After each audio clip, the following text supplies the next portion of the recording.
Thank you very much for listening. We're talking about Donald Trump and his teeny-weeny, odd little hands. The Hollywood Reporter found a handprint of his in Madame Tussauds. They scanned it in, they did an outline of it, and they printed it and put it up there for the world to download and see how their hands compared to the teeny-tiny, weird little hobbit-like hands of Donald Trump. Given the fact that he got so cross when someone accused him of having tiny hands. I think because he took it as a slight against his manhood in both physical and metaphorical ways. So to discuss this, we thought we'd go to the experts. There's only one way of doing this, okay? So on the phone, we've got Gary Markwick. Have I said that right? Markwick, is that right, Gary? That's correct, Jamie. Yeah. Jolly, and you're a palmist. I am, actually, yes. Right, talk me through what that entails. Okay, well, some people these days, modern interpretation is hand analysis, but I like to call it palmistry because it goes back 5,000 years. In fact, my mother did it, my grandfather did that as well. I taught myself, though, and after reading many people's hands, you get to know. It's a bit like Sherlock Holmes, really. You sort of piece the things together and a bit of studying, intuition, and that tells us the characteristics just on the shape of the hands, the nails, and the shapes of the fingers. That gives characteristics. In fact, Julius Caesar wouldn't employ his men unless he looked at their hands, the back of their hands. Okay. So it goes back a long way, this stuff. Okay, and what do hands reveal about our personality? Is it quite accurate? Most people say I'm very accurate after reading many people's hands. They are accurate because the lines change as little as 2 to 3 months, actually, on the hands. The shapes of the hands could even possibly change. Nothing is permanent. So as we think, as everything comes through thought, it projects into our palms. And, in fact, it goes, even in times of the Bible, I think Moses said, go out and find the people in charge, and you will know them by looking at their faces and looking at their hands, the lines on their hands. So this goes back a long way. People have relied on this kind of thing. Okay. Obviously, we don't live our lives by it, but it can be very interesting. Well, we haven't got Moses on the phone. We've got Gary Markwick. Unfortunately, Moses was busy.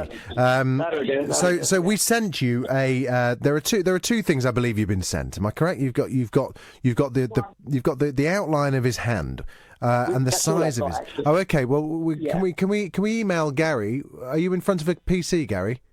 I've got, Jim, what I've got the size and the measuring of the inches and the outline of it. That basically tells you. Didn't want to know about lines or anything like that. Well, we can send you something over because we did find a picture of his palm print, which I thought would be quite interesting if you've got time. But let's talk through the size and outline of the little fella's hands. Right. Okay. Well, I was just going to say one thing. I'm 5'5.5" or 5'6".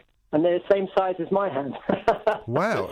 And I thought Donald Trump's 6'1" or something, isn't he? No, which would mean, obviously, they're a small hand for a size of that kind of person. Looking at his hand, the outline and of the characteristics, it really does show this is more like what they call a square hand, if you like. So some people have very long fingers. This is more seen in Asia, the long fingers these days. Most people, quite often in the Western world, have short, sort of stubby fingers. And little stubby Elton John fingers. What? Sorry, what's that? Elton John fingers. He's got little stubby fingers. Oh, yeah. Well, they seem to make the best pianists, the short, stubby fingers and that, yeah.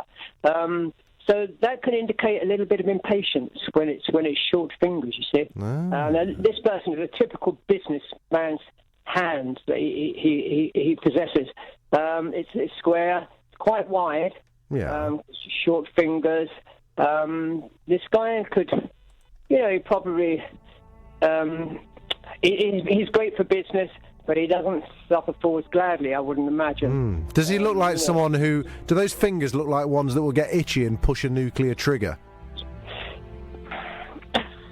If he gets wound up, I wouldn't be surprised. Oh, that's terrifying. It could happen. There is anger there. There is, frustration within at times. But yeah, I'm looking at his little finger here, and it bends to the right, to the ring finger. Now, this quite often can be someone who dedicates their lives to helping other people. No, this is Donald Trump. He doesn't dedicate his life to anyone but himself, surely. Well, he is politician. And Are you a Trump fanatic? Has he brainwashed you? What's going on, Gary? Not at all, actually. Not as far as I'm aware of, really. I try not to get involved with politics too much, actually.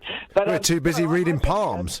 There's good in, yeah, well, that's true. There's good and bad in everyone, you know. And he's okay. Maybe there's the power crazy to be on top here, but there's an element there, and it shows. You know what? I'm looking at something else. It shows he's a very sensitive person, believe it or not. He's sensitive. Well, he is sensitive because he went mental when someone told him that he had small hands.